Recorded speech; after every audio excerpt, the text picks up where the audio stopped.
A person staying loyal to one partner for an entire lifetime, we assume it's our species' oldest, most natural trait. Like it's been this way for millions of years. But look closely at how the first humans actually lived, and that picture quietly falls apart.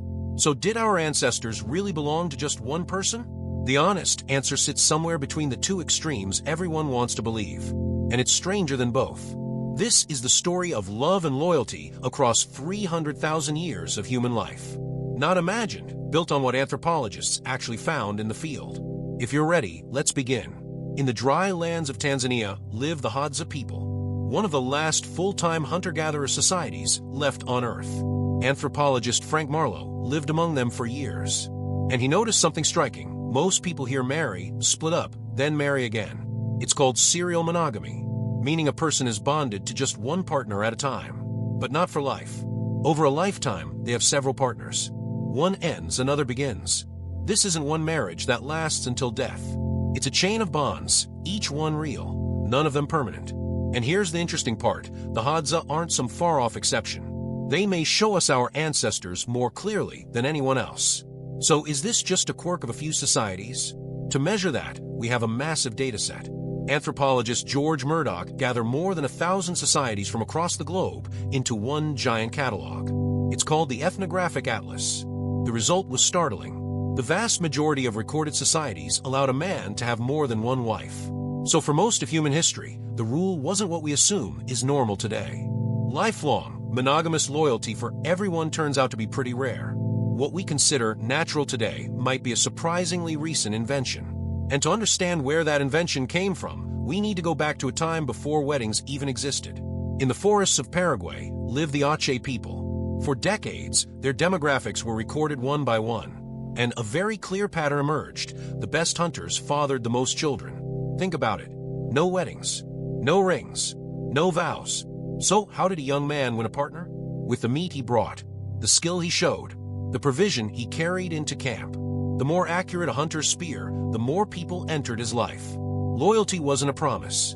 It was something you had to prove. Every day, again, love existed, but it wasn't enough on its own. A heart that couldn't fill a stomach didn't tend to last long back then. Now we reach our strangest stop. The Barí people of Venezuela. The Barí firmly believed one thing: a single child could have more than one father. To them, a baby wasn't the product of a single moment. In the womb, it grew slowly, built from the contributions of multiple men. So a woman having several partners wasn't shameful, it was openly accepted. And each one counted as that child's father. Sounds like just a strange belief, right? But anthropologist Stephen Beckerman gathered the numbers to test it. The result was striking. Children with a second father had a higher chance of survival, because that second man also brought meat, protected, kept watch. In that world, a second partner wasn't infidelity. Sometimes it decided whether a child lived at all. Let's step back and look at nature as a whole. Maybe the problem isn't with humans. Maybe lifelong monogamy is the general rule for mammals? Just the opposite. Biologist Deborah Kleiman studied mammal species one by one, and she found that out of every 100 mammal species, only 3 or 4 form a true, lifelong pair bond. 3 or 4, a few percent. Not lions, not deer, almost nothing. In nature, the norm isn't loyalty, it's variety. So humans sit somewhere inside the rare minority leaning toward lifelong monogamy, but not fully inside it either, on a border going back and forth.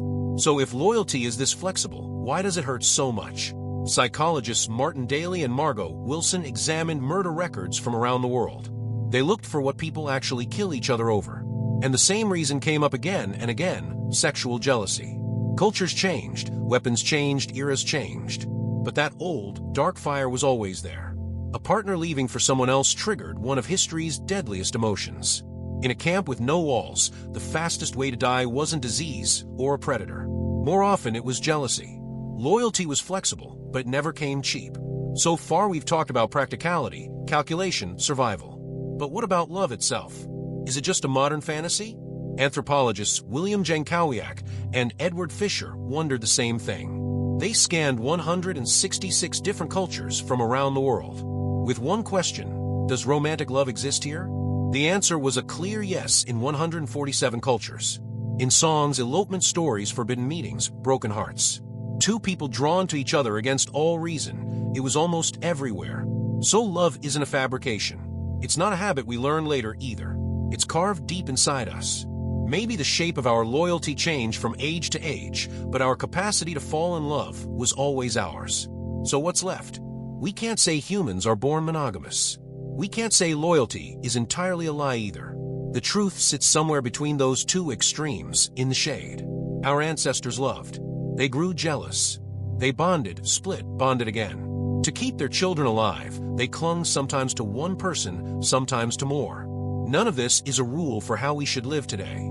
It's just a circuit wired into us, laid down slowly over a stretch of time too long to imagine, and it's still quietly running inside every one of us. Next time your heart races for someone, know that feeling is older than 300,000 years.